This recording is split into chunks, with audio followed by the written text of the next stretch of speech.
आता सर्व प्रकारच्या आजारांपासून सुटकेसाठी विट्यात आली आहे होमिओपॅथी उपचार पद्धती, जिच्यामुळे शरीराची नैसर्गिक प्रतिकारशक्ती वाढते आणि रोग मुळापासून नष्ट करते.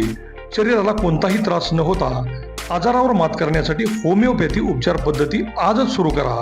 लठ्ठपणा, पोटाचे विकार, सांधेदुखी, स्त्रियांचे आजार, त्वचारोग, पुरुषांचे आजार, थायरॉइड, मूळव्याध, मानसिक आजार, केस गळणे, श्वसनाचे त्रास व लहान मुलांचे आजार यावर मात करण्यासाठी आता सांगली, पुणे, मुंबईला जाण्याची गरज नाही. आजच भेट द्या डॉक्टर शुभम मोरे यांचे वेदा होमिओपॅथी क्लिनिकला.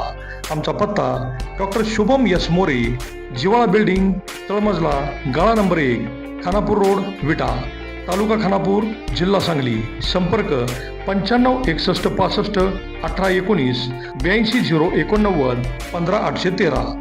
नमस्कार, प्राईम न्यूजमध्ये आपल्या सर्वांचे स्वागत. विटा नगरपालिका निवडणूक निकाल रविवार दिनांक 21/12/2025 रोजी आहे. त्या पार्श्वभूमीवर शहरात प्रचंड स्मशान शांतता असल्याचे पाहायला मिळत आहे, पण ती वादळापूर्वीची शांतता असल्याचे दिसत आहे. आज विटा पोलिसांनी शहरातून रूट मार्च काढून उद्या होणारा निकालानंतरचा जल्लोष आवाक्यात ठेवण्याचा इशाराच दिला आहे. पाटील आणि बाबर गटात कमालीची ईर्ष्या, उत्साह आणि निकालाची प्रतीक्षा असलेली पाहायला मिळत आहे. पाटील गटाची 50 वर्षाची सत्ता बदलायचीच या प्रचंड ईर्षेने रिंगणात उतरलेल्या बाबर गटाने एकास एक उमेदवार दिला आणि प्रत्येक प्रभागात काट्याची टक्कर पाहायला मिळाली. 50 वर्षे सत्ता कायम ठेवलेला पाटील गट यावेळीही सत्तेत येणार असे त्यांचे समर्थक व काही राजकीय विश्लेषक म्हणत असले तरी बाबर समर्थक व काही राजकीय विश्लेषक मात्र परिवर्तन अटळ आहे हे छाती ठोकपणे सांगत आहेत. नगराध्यक्ष पदाच्या उमेदवाराचीही अनेक ठिकाणी पैज लागल्याचे समजते. नगराध्यक्ष पदासाठी पाटील समर्थक सौ प्रतिभा नानीच येणार असे सांगत आहेत, तर बाबर समर्थक मात्र मोठ्या फरकाने म्हणजे 3 ते 4 हजाराच्या फरकाने काजल संजय म्हेत्रेच येण्याचा दावा करीत आहेत.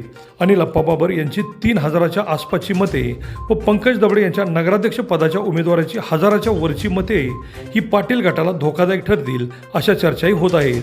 तर घराघरात पोहोचलेल्या पाटील गटाच्या निष्ठावान असणाऱ्या प्रतिभा नानीच विजयी होणार अशा चर्चाही होत आहेत. अनेक प्रभागातील वेगवेगळे अंदाज समर्थकांना अस्वस्थ करणारे आहेत. दोन्ही बाजूकडील अनेक दिग्गज उमेदवार देवदर्शनासाठी गेल्याचे समजते, तर काहींनी कागद पेन घेऊन प्रभागात किती मते पडतील याचा अंदाज घेण्याचा सपाटा लावला आहे. उद्या दोन्ही बाजूंचे प्रतिनिधी मतदान केंद्रात जायचे आहे या प्रचंड दडपणाखाली वावरत आहेत, तर अनेक जण सावधपणे आपली भूमिका न मांडता समोरचा काय बोलतो याचा अंदाज घेत आहेत. मतदानानंतर लांबणीवर पडलेला निकाल आता लागणार असून बाबर गटाने प्रत्येक वेळी एकतर्फी होणारी निवडणूक यावर्षी मात्र आम्हीच जिंकणारचा नारा देत प्रचंड चुरशीची बनवल्याने निकालानंतरच नक्की काय होणार हे समजणार असल्याने दोन्ही बाजूचे समर्थक, उमेदवार व राजकीय विश्लेषक मात्र आजची रात्र न झोपता घालवणार एवढे मात्र नक्की. अभिजित शिंदे, प्राईम न्यूज, विटा.